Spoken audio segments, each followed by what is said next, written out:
It's the week of April 26, 2022. My name is Aubrey. Welcome to Winter Was Well News.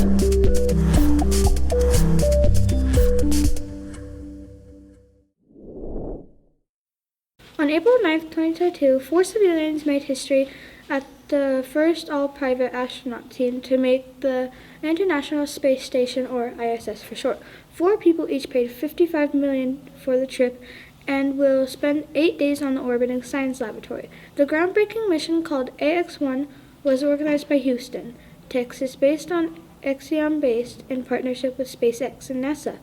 While the journey is being touted as a milestone in the commercialization of spaceflight, the company maintains that the 4 men should not be called space tourists. Space tourism is the ultimate goal of the program. But the difference is that these guys will be up there performing experiments, not just lounging around taking pictures of the Earth. The company says that each crew member had to go through hundreds of hours of astronaut training with both NASA and SpaceX before the flight. Moreover, the private astronauts will conduct 25 different experiments, encompassing over 100 hours of research at the ISS. They include projects for the Mayo Clinic and the Montreal Children's Hospital. The AX-1 crew will also help researchers determine the impact of microgravity on brain health. The data recorded by a special headset developed by Israeli-based startup BrainSpace will be made available to all scientists. Other organs have been monitored in space. This experiment will monitor the astronauts' brains. The data collected will help scientists prepare for the future mission and conduct of a future private space station that will replace the ISS in about 8 years. Have you ever gone on a hike or just taken some time to explore a new area? Some U of A students were out exploring when they saw something very unique. They spotted a rare dark purple mushroom, which was the first documented sighting in Arizona. As reported by This Is Tucson, a senior at the University of Arizona, was foraging with friends in Santa Catalina Mountains last summer when she discovered the small, vibrant purple-capped stem tucked in the shade under a log. Turns out no one has seen this mushroom until now in Arizona, or if they did, it has not been submitted to a DNA sequence in database. What the student, Catalina Dowd, had found appears to be an Entoloma accidental variety metallicum, or as Betsy Arnold describes it, it is a super beautiful purple mushroom. It is beautiful as like a delicate wildflower. Arnold is a professor in the School of Plant Sciences.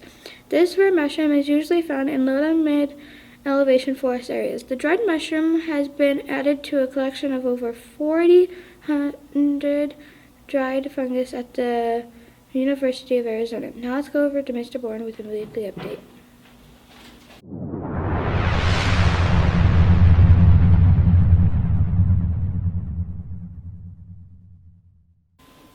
Good morning, Winners Well. Mr. Bourne, Principal. Good to be with you this week. Today's topic is water.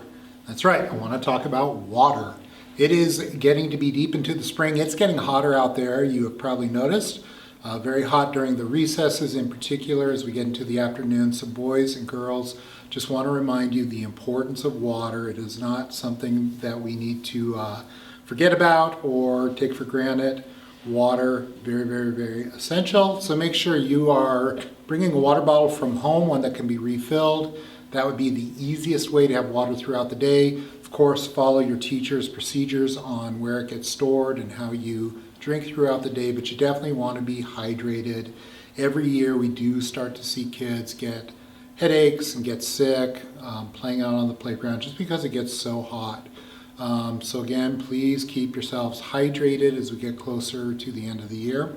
Also, leave those jackets at home. It is about the end of that kind of weather. We're still finding jackets out on the playground, picking up jackets that are left behind. Please make sure you get your jackets, take them home. You probably won't need them the rest of the year here. We're in springtime. We're looking at summer. Have a good week. Thank you, Mr. Bourne. Here's Ms. Williams of Counseling Corner.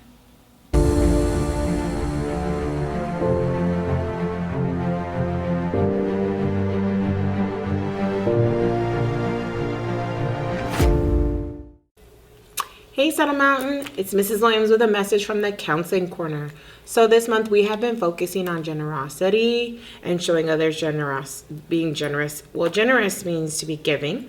So here are some examples. So giving empathy, walking in someone else's shoes, giving of your time, of course, giving effort, giving someone praise, and giving attention. All of these are ways to show others generosity. And remember, generosity is just a form of kindness. So when we give of ourselves, that's showing people our kindness. So all of these are the ways that we can show others our generosity and our kindness. So this week is our last week for this theme. So this is your week to rock it and show others kindness and generosity. And I've given you several examples of how you can do that. Remember, empathy. Let's give others empathy. Let's walk in their shoes and show them kindness. All right, you guys, have a great rest of your week, and I will see you soon. Bye. Thank you, Ms. Williams. Now here's your sports report.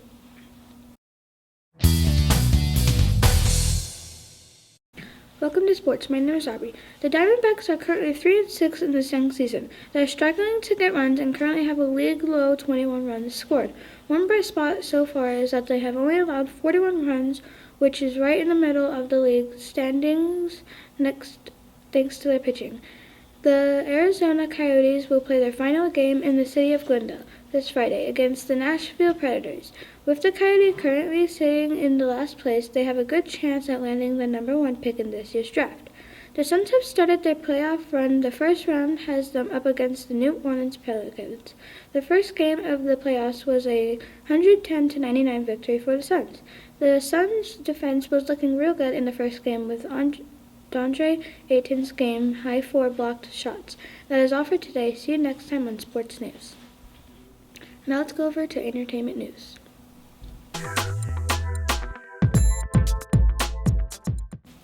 Welcome back to Entertainment News. I am Aubrey. Summer is fast approaching and the temperatures are heating up. This summer you are probably looking for some ways that you can stay cool while having fun. Remember, the summer sun is hottest from 10 a.m. to 4 p.m. Try to plan your outdoor activities for before or after those times. If you are swimming during those times or doing anything outside, be sure to drink lots of water. Always wear shoes when you go outside in the summer. Cement in the summer times can get hot enough to give you second-degree burns. This goes for your pets as well.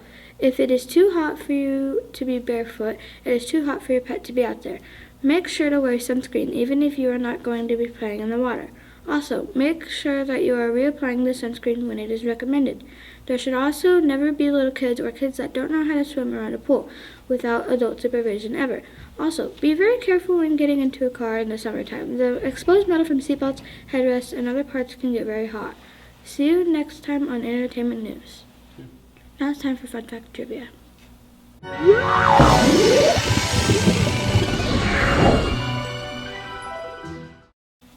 Welcome to Fun Fact Trivia. My name is Aubrey. Did you know that today, April 26th, is National Pretzel Day? Pretzels are one of America's oldest and most favorite snacks. The Pennsylvania Dutch immigrants introduced pretzels to North America in the 19th century. At this time, many handmade pretzel bakeries populated central Pennsylvania, and their popularity quickly spread in the 20th century. Soft pretzels became very popular in areas such as Philadelphia, Chicago, and New York. Your question today is, how long does the oldest record of pretzels date back to? A, 1,400 years, B, 2,000 years, or C, 2,700 years. You have 10 seconds to make a decision.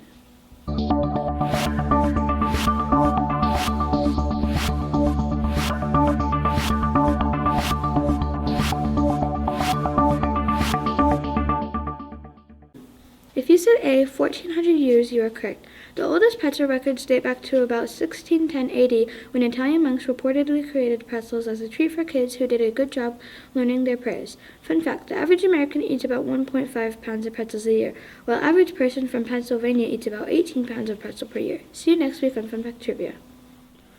Now it's time for This Week in History.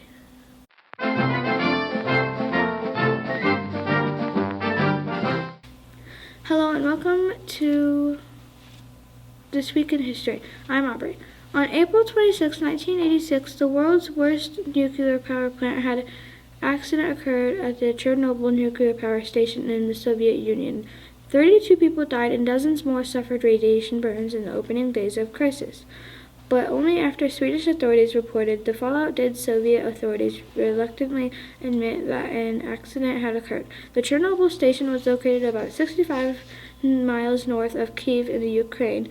It was built in the late 1970s on the banks of the Pripyat River. Chernobyl had 4 reactors, each capable of producing 1,000 megawatts of electric power. On the evening, April 25th, a group of engineers began an electrical engineering experiment on the number 4 reactor. Engineers who had little knowledge of reactor physics wanted to see if the reactor turbine could run emergency water pumps on an international inertial power as the part of their poorly designed experiment. The engineers disconnected the reactor's emergency safety systems and its power regulating systems. Next, they compounded this recklessness with a series of mistakes. They ran the reactor at a power level so low that the reaction became unstable, and then removed too many of the reactor's control rods in an attempt to power it up again. In fact, it did not adequately power the water pumps, and without cooling water, the power level in the reactor surged.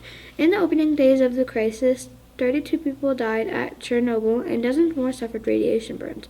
Surprisingly, the plant was not shut down for another 14 years, but it would officially close in the year 2000. See you next week on This Week in History. Now here's science time. Welcome to Science Time. My name is Aubrey. The southern tropical Andes, which is made up of areas of Ecuador, Peru, and Bolivia, is one of the world's most biodiverse regions, especially when it comes to amphibians. The area is home to about 980 amphibian species, including over half of the 150 known glass frog species. New to the members of the tiny frogs have joined this ever-growing list. Located in southern Mexico, Central America, and South America, glass frogs are fascinating animals. The frogs can jump over 10 feet at a time. Also, unlike other frog species, the males stand guard of their eggs until they hatch and the tadpoles fall into the water. But the frog's most unique attribute is their appearance.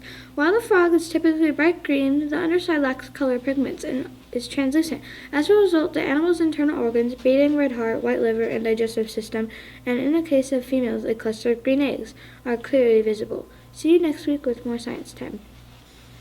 Now here's Word of the Week.